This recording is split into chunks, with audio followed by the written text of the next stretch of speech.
there's a lot of hardware that Microsoft is and isn't building.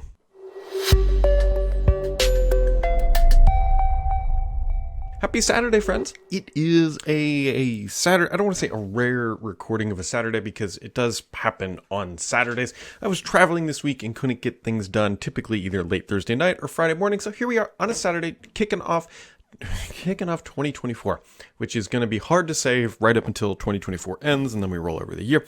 But either way, it has been a good week. Microsoft made some choices. They made some choices this week, and we'll talk about some of that going on here, some of the hardware, some of the CES stuff. And so let's just dive into the news because Microsoft's bringing Copilot to iOS.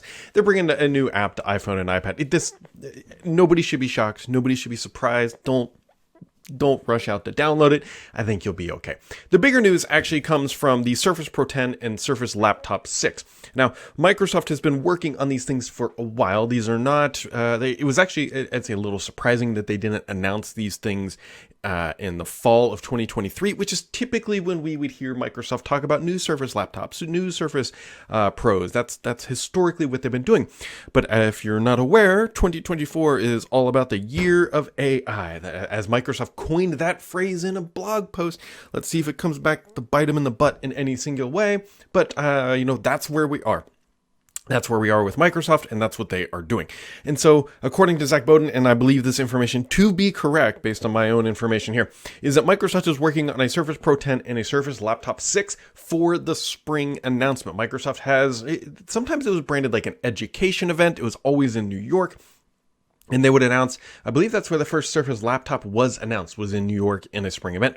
So the laptop being revved, if you will, in the spring isn't all that unusual, but it's the addition of the Pro that makes it slightly unusual. However, the most interesting thing that is going to come out of this is actually Microsoft continued support for ARM. I think Microsoft is starting to feel a little bit better and a little bit more confident that, like, hey, this decade-long bet that we've made on ARM is maybe kind of sort of starting to make way. Yes, the Surface Pro X has been around and other things have come and gone, but at the end of the day, it's still not a mainstream product. However, I think we're getting closer. I think we're going to see over the next roughly 2 years, I think we're going to see, based on what I'm kind of hearing, bigger jumps on the ARM side. Specifically, it looks like Qualcomm is finally putting together some stuff. Also, take with a massive grain of salt, my friends, a massive grain of salt. Anytime that Qualcomm says this is comparable to an M3 chip, it's probably on some very specific benchmarking. Also, keep in mind that when Qualcomm is doing this stuff, it's all marketing. Until there's real-world benchmarks and real-world performance, just gotta take all of it with a grain of salt. That being said, it looks like Windows on ARM is really starting to kind of find its footing. The past couple of generations, or updates, I should say, has really sort of improved things. To the fact, actually, this past weekend, I was using Windows on ARM. I know some people are going to cringe at this. However, Windows on ARM via Parallels on a Mac, and Windows was pretty darn snappy. Really snappy. And people might just say, well, that's a super high-end M3. But yeah, guys, it's running through effectively 2 virtualization layers to be able to run on that, and it's doing it super well. Which means that the OS, at the end of the day, people might say, well, the M3 is just so great. Well, maybe. But also that Windows on ARM is really starting to finally click. And so I've run this scenario before with Windows on ARM via Parallels, and it's not been great. However, we're starting to see that movement. So with the new Qualcomm chip, and candidly, I think I'm more excited about what's happening in 2025, at least what we believe is happening in 2025, is that NVIDIA will be having chips come out. I think that is going to be the super interesting one. Qualcomm is fine, and I'm sure there's Qualcomm fans listening to this, but you look at what NVIDIA is doing in the AI space, you look at what NVIDIA does in the GPU space, and I think we can all kind of agree that, hey, if there's somebody who's killing it with ARM that isn't Apple, it's NVIDIA. So an NVIDIA-based laptop based on ARM, kind of exciting. And now also seeing that Windows on ARM is kind of getting there. The future is looking good. And so anyways, how does this all come back to the Surface event? We're going to see a Surface Pro 10 and a Surface Laptop 6 running an ARM chip from Qualcomm. At the end of the day, but it's looking, it's heading in a good direction. And so there might be a real good convergence of AI stuff, which Qualcomm, has their chops in there. I'm not going to discount that. They do it pretty well.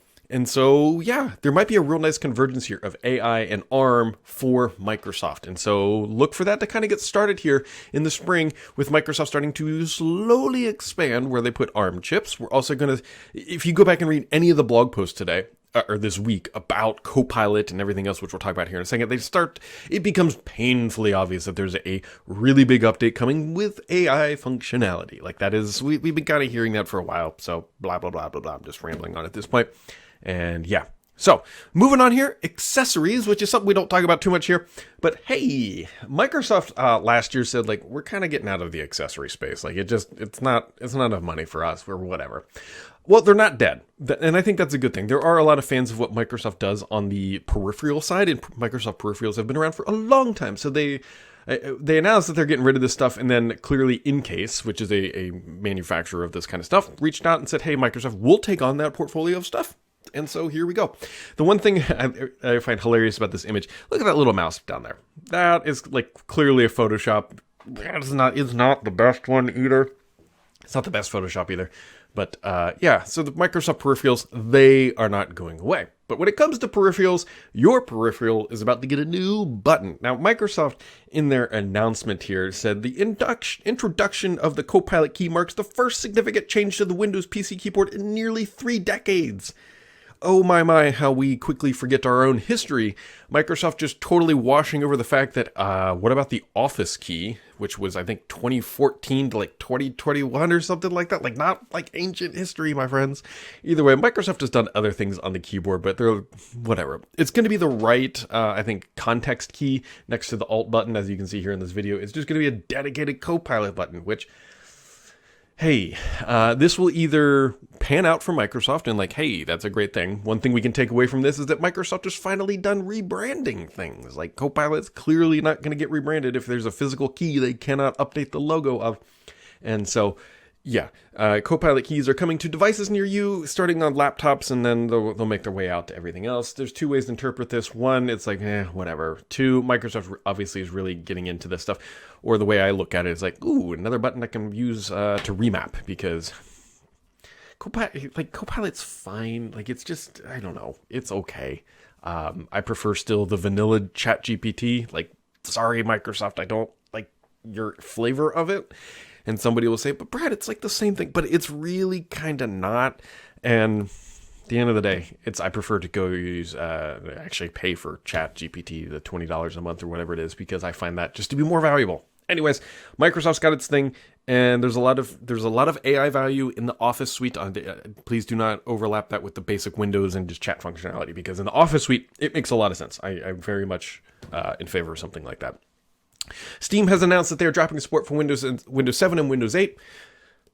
Yeah. Also, Windows 11 24H1 is going to be coming in April of 2024, according to Dell, and it's going to include, and this is the only reason I call this out, Wi-Fi 7 support, which is a new thing, newer thing, but I think that's a pretty significant announcement. Wi-Fi 7 is the next generation of Wi-Fi. I actually just deployed Wi-Fi 6E in my house 2 weeks ago, 10 days ago, something like that. And so I went from Wi-Fi 5 to Wi-Fi 6E, and it's fast. Like, I'm now getting, I guess the TLDR is this. I had a Ubiquiti Amplify HD system, and one of the nodes just died. It died like right around Christmas time, and so like we were limping along in the Sam's household with like in the general living quarters of only like 15 megs down. Now, when the whole system was up and running, it was closer to like 60 down or something like that. However, I got some Aero Pro 6Es. I got 3 nodes now, and majority of the house were getting like 350 down, as high as like 500 when you're closer to the endpoints. My actual internet connection down is like a gig down and like 250 or 500 up. I can't remember, but it's, guys, you don't need a gig over wireless. I think Wi-Fi 7 can support that. I'm going to say you don't need that at this moment. I think a 4K stream only requires like 25. So yeah, something just to kind of keep in mind. Either way, I've been pretty happy with these Arrows things. Actually, not to get too much off a tangent, I was looking at multiple systems. And so people are going to ask, how did I go with Arrow? Or maybe you're not going to ask, and I don't know, but I'm going to tell you anyways. So I looked at the Aero Pro 6Es. I looked at the Google Nest latest ones and Google Nest Pro. I also looked at, there's a TP-Link, a Deco, I think is one, and Netgear Orbi. And so the Google was the cheapest, and that's kind of the way I was leaning, but there were some interesting reviews on that stuff. The thing that turned me off the most about the Aero is that anybody listening to this, you need to be aware that there is like this pro subscription. Put that in the back of your mind as I kind of work through the rest of this. And then there's also the TP-Link. I think it's TP-Link. I should look this up. Whatever. It's the Deco system, DECO. This was actually probably my top choice up until I found the one fatal flaw with the system. It's very well priced. It looks like a very robust system, and I know people listening have this system, and it is a good system. It was my top choice, except that it doesn't support Thread and Matter, and not yet. And it doesn't look like the current 6E like units that they're selling are going to get that support. If that doesn't matter to you, that's probably where I would have landed. But me, I'm a masochist and use IoT stuff in my house, and I was like, if Thread and Matter are going to be the future, in theory, right now I could do a long rant about how Thread and Matter have made things a lot worse in the short term. Either way, so I ended up going with the Aero, but I didn't go through like and just buy it. Actually, I'm going to say something most people have never said. I really like my ISP. We have in Cincinnati, actually, it's crazy to think. I know how this works. We have two hardline cable or internet options. So we have Spectrum, and then we also have Alta Fiber. And these are competing companies who both have lines that come to my house, which means I get really low pricing and a really awesome experience from my local ISP. Now, Alta Fiber used to be a Ma Bell for those of us who knees creak when we stand up. Spin out, and they've been Cincinnati Bell. They actually got bought out, which makes me a bit nervous. But as of right now, they had this offer, and they said, hey, look, we will give you whole home coverage Wi-Fi for, it's like $5 a month plus like $2 per endpoint. And I'm like, well, okay, what system is it? Turns out they're giving out like the ISP router or Wi-Fi system that they give out are Aero Pro 6Es. And so I'm effectively renting them for, it's like $7 or $9 total. And then I mean total per month. If you want to go buy 3 of them, it's like $430. And so I was like, well, why wouldn't I do this? So I walked in there and they're like, here you go. It's like going to be on your bill every month. And I said, what happens when when you guys get the Aero Wi-Fi 7 unit? They said, just bring it back in and just swap it out. And like, that's just it. And so realistically, I have 36 months before, I think it's maybe even longer than that, before I would break even. Because if I bought these things with like at Best Buy, they're $430. And that's a lot of dollar dues, my friends. Anyways, this is way off track to how I got to Aero 6Es or Pro 6Es. Really happy with them. And, the subscription thing, which is what I kind of landed on, it's included. My ISP gives it to me for free. So I don't have to pay that additional $100 a year for those extra blocking and parental features. It's just included. And so it's weird to say I really like my ISP, but I do. Like, they've been good to me. I get really fast internet for like $60 a month now. It used to be in the 50s, but then I added the routers on there. So like, yeah. Anyways, things you don't hear often. So there you go. On to the gaming news, my friends. Samsung Gaming Hub TVs will get a officially licensed Xbox gaming cloud gaming controller. So the reason I point this out is that cloud gaming controller, I need to get more details and hopefully get my hands on one to see how does this impact the latency. But things are coming. This might be that Siebel kind of lineup stuff technology that we've been hearing about. CES is also right around the corner, and this thing leaked out, which is the MSI Claw gaming handheld. And this, again, I think really reiterates the point why Microsoft is not going to build an Xbox handheld. Because this is what, in my opinion, all right, you can look at like things like this, or the one for the ROG Ally, or there's a couple others that are floating around there too. Why would Microsoft build an Xbox handheld? This is it. Somebody is going to say, well, they could have tighter software integration. But guys, I've been around the Xbox world and more importantly, the Microsoft world long enough to know that doesn't really ever materialize in a meaningful way. And so I think these things will continue to be the best Xbox mobile handheld gaming experience on the market. And and these things aren't vaporware. Like, this thing is coming. You can already buy the ROG Ally. So these things already exist. And I think that's where Microsoft should go. And speaking of Xbox friends, strap yourselves in. We are going to get a developer direct here, I think, pretty soon. And look for that announcement to come even sooner. I don't know anything about the shadow drops. And I think at this point, we just kind of sit and wait this one out. The real key here and what I hope we understand from Microsoft, obviously the Xbox Developer Direct, going to be cool, going to be games, all that kind of stuff. What I think a lot of us are hoping to see from Microsoft in 2024, and if they start out this way, they're starting out on some good notes, are like more consistent Developer Direct events, right? It's one thing to have one in January, but if we don't get another one until August or September, then it kind of feels like, these are things that are ad hoc. Like the most important Microsoft thing could do in the Xbox side, and I mean this genuinely, the most important thing Xbox could do would be consistent in the announcements and the experience. Meaning, we get a Developer Direct, one per quarter. It's always the first month of each quarter, we're getting a Developer Direct, and then we always know we're going to get a number of game drops per year. Establishing that sort of cadence, yes, it reduces the unpredictability. Microsoft could still throw some fun things in there, like a Hi-Fi Rush, Shadow Drop, or things like that. However, when you are trying to establish a service such as Xbox Game Pass, and establish is probably the wrong word. It's pretty mature. It's on its, the flywheel is spinning, if you're familiar with that analogy. But making sure that me as a consumer paying monthly for this service know that, hey, every year we're going to get 4 Developer Directs. We're going to get this kind of a cadence. I can expect these sort of things for my money. That is the best thing that Microsoft can do in 2024 for Xbox, for just maintaining that core group of dedicated fans on the platform. So there you go. On to the questions of the week, my friends. Also, one little thing I'll share here at the end, but we'll do it here about the show. Let's dive into the questions. Rafik145 says, "Hi Brad, we know that the extreme majority of the people that have the habit of going to the Google Play Store or App Store on mobile devices. So what's the thing that Microsoft is going to have to add to their next mobile store so that they can change this bit and to get some market share? Is it AI or major exclusives? Or do you think we'll end up in the same situation as the browser market where Google controls over 90% of the market share?" So what he's talking about here is we firmly believe that in 2024, Team Xbox is going to launch a mobile store, a mobile experience, right? You can click on it, get your Game Pass stuff, download all your games, and try to become, for lack of better terms, the Steam, using in quotations here, on iOS and Android. That is Microsoft's goal. That's the sort of analogy they are chasing.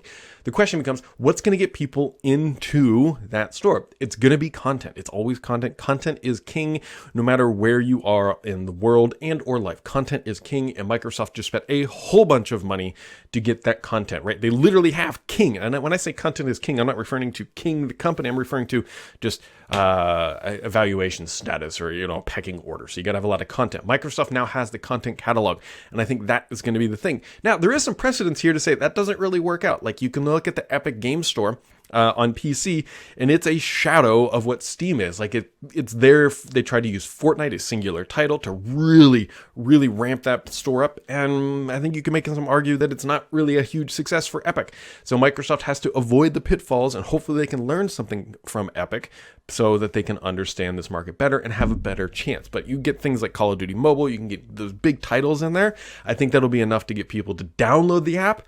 The question becomes is it sustainable for Microsoft? Because if you pull things like, the question that we don't have an answer to right now is, let's just use Call of Duty Mobile as a mythical example. I'm going to gloss over some important details. So Microsoft launches an Xbox Game Store. Do they pull that title from the App Store? They might. They could. It would be, they could. The thing that Microsoft has to balance here, if we pull it from the App Store, we're going to lose revenue. But is that revenue loss at a justified valuation gain on in the independent store? Because remember, Microsoft loses 30% when they sell things through that store. So yes, they lose a dollar sale, but they're really only losing 70 cents. But if they can gain a valuation of 80 cents, that makes a lot of sense. Actually, they'd be very happy with that sort of a weighted scenario. So, Sidechoker says, "Hi Brad, Happy New Year, and I hope you pass Christmas and New Year with joy and has the new energy for the new year. I hope the same for you, my friend. I have 2 questions.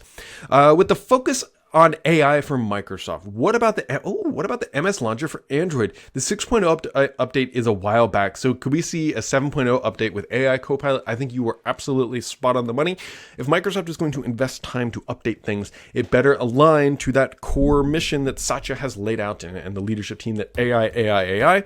So I think that's where you'll see that update come down the pike. And so I think right now it's probably one of 2 things. I don't have any inside information about like a 7.0 update, right? It really is going to come down to prioritization, right? They just shipped the Copilot app for iOS and Android.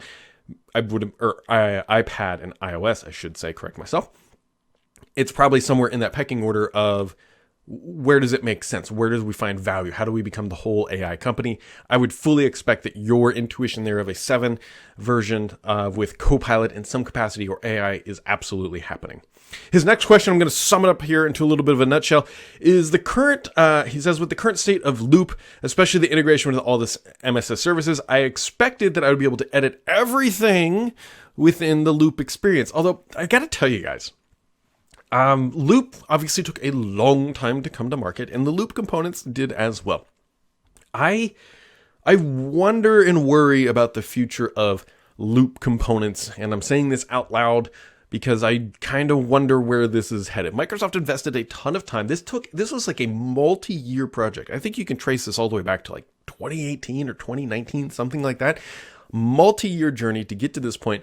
And since then, a lot of things have changed. Namely, like Microsoft invested in a company called OpenAI around the same time they started doing this Loop stuff. And now AI is all in. Microsoft's all in on AI, and they're not necessarily all in on loops and loop components. If you notice, that has really been demoted through the stack of Microsoft marketing. Granted, somebody will say, Brad, it's because it's old news. It's not new stuff. Yeah, I don't think they're going to abandon Loop, at least not yet. I think that's way too early to jump to that conclusion. I think that it would not be wise. But when it comes to, it's like, hey, boss, what am I working on today? Am I working on AI for Excel, AI for OneNote, AI for Teams, or do you want me to go back to working on that Loop stuff? We already know the answer to that. So it feels like Loop has been deprioritized, and things are much slower these days on that front. It might continue to be that way. And Mr. PKI dropping 2 questions. He says, do you think a Google Android Play Store would increase Windows usage, adoption, and store engagement if it really was possible and available? That's a good question. I think it would be fair to say that it would increase the adoption of potential Android apps on Windows. I think that might be a sufficient statement. However, I don't think it's going to increase adoption to a material level at the end of the day, because I mean, I would love for people who are listening to this to name like 5 apps that only exist on Android that they can't use in a Windows experience. My gut here would tell me that there's a podcast app. Like that seems to be the tone or the theme that always comes. It's like, well, there's no great podcast app on Windows, so I run on Android. Very fair and valid. I totally accept that. Maybe there's some photo editing or a messaging app experience, but it's not so widespread that Windows is lacking. I think some of this Android apps on Windows stuff, I also partially think got demoted too because of the AI. Microsoft is like, hey, yeah, it's there and available. Go do it if you want. But we're putting the energy into AI. We will see what happens with the new leadership, right? There's a bunch of new leaders running things at Windows. We've seen various things come across. And so we'll find out. We will find out. And Mr. PK with the last question of the week of the first podcast of 2024. For the new year, we are wondering what is going on with the Windows 11 taskbar. There has been some noise on X, formerly known as Twitter. Do you think we're going to major start button changes again? So, interesting question. We don't really know, and the lead time on this stuff is pretty far out. So let's put things into play, into context here. So I can't remember the individuals. It's like Mikela is now the leading sort of dev experience individual and clearly leading some of the UI development experiences on Windows, and made a comment about the start menu and how he didn't like something about the all apps and the scrolling functionality. He said, I'll get the team to fix this.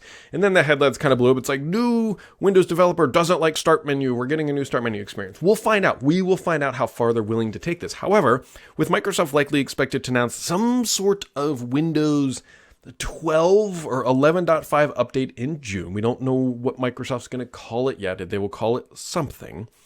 If that stuff isn't already in play, then it's likely not shipping or showing up then. Like that would be a pretty quick turnaround. Why did the screen behind me just turn off? There we go. It's been doing that a lot lately, by the way. It's like, it seems to be a common occurrence that the signal just gets lost, despite the fact that it's hardwired in. Anyways, to get back on to the actual topic du jour, we don't really know. Microsoft has been pretty not resistive to changes to the Start experience. And so that's why my company makes a product called Start 11, right? It's a way more customizable version. I'm not going to go down the sales bent, but there'll be a link in the description. We will see But knowing Microsoft's cadence of change is like, okay, if they're going to make a change, it's not going to be immediate. And it takes a lot of research because, again, one of the challenges, and I fully respect Microsoft for this, they build a start menu that has to work for over 1 billion people. That is not easy. That is not easy. It has to be, unfortunately, that really just kind of means it has to be generic and it has to be safe and it has to be simple to use. That is sort of the ethos when you have that broad of a scale. It's also the exact same reason why we haven't seen any major UI shifts on iOS, right? Like iOS today looks relatively pretty much the same as iOS 1. Yes, I know there's a lot of new stuff and I'm not trying to gloss over that, but the core experience can't change when you have such a massive install base that you cannot move the cheese. If you need an example of that, Windows 8. So just keep that in mind, and we'll see, right? It's a new era of Windows, something that should be exciting. It should be exciting. We'll see what's coming down here. We've got ARM, we've got AI, we've got some Xbox stuff. It's exciting, and I hope 2024, I hope the AI experiences that Microsoft delivers in 2024 add meaningful value, and it's not spaghetti at the wall. We've seen that kind of in the past, the spaghetti at the wall scenario, and that's not unusual, right? You take a market, you take a focus, you try to figure out what works, you figure out what works by just throwing things out there. Hopefully something sticks, you accept that, you adopt it, and you improve it, and you move on. We'll see what Microsoft's going to throw at the wall this year, and we'll see if it's enough to really kind of like add some juice back into the Windows world, or if it's just going to be kind of like another like, okay, Microsoft did a thing. I just want to be able to use Excel. So we'll see. We'll see, friends. Show notes. This is kind of important. This is a very big deal. Very big deal. Hugest deal. Made a tough decision regarding this podcast on Fridays. Very tough decision. Super difficult. So the big change on this podcast that happens every Friday is I'm going to switch over to OBS. No, I'm not giving this thing up. Somebody might interpret it that way as kind of intended. But anyways, I'm swapping out the PC that this podcast is being recorded on after I do this. So later today, and I'm going to switch over to OBS. I've been wanting to switch over to OBS for a while. I got some new hardware because I've noted multiple times that the box this thing is running on is an old Windows 10 box. Doesn't even support Windows 11. So I've got a newer Windows 11 box that will support everything, and I'm going to try to move over to OBS and see if I can make it stick. If not, I'll fall back to XSplit. But I've been wanting to go to OBS for a while because one of the primary reasons is they have a much better audio experience, visual experience. Like I can see my mic monitoring from here over on my PC that I'm looking at, but it's very tiny. And it's as dumb as it sounds, OBS can be made much bigger and much easier to see from this distance away. I've just never bitten off the whatever, or snapped the whatever. I don't even know the analogy I'm looking for. The brain is mush. The podcast is over. Thanks for tuning in, everybody. I'll catch all of you right back here next time.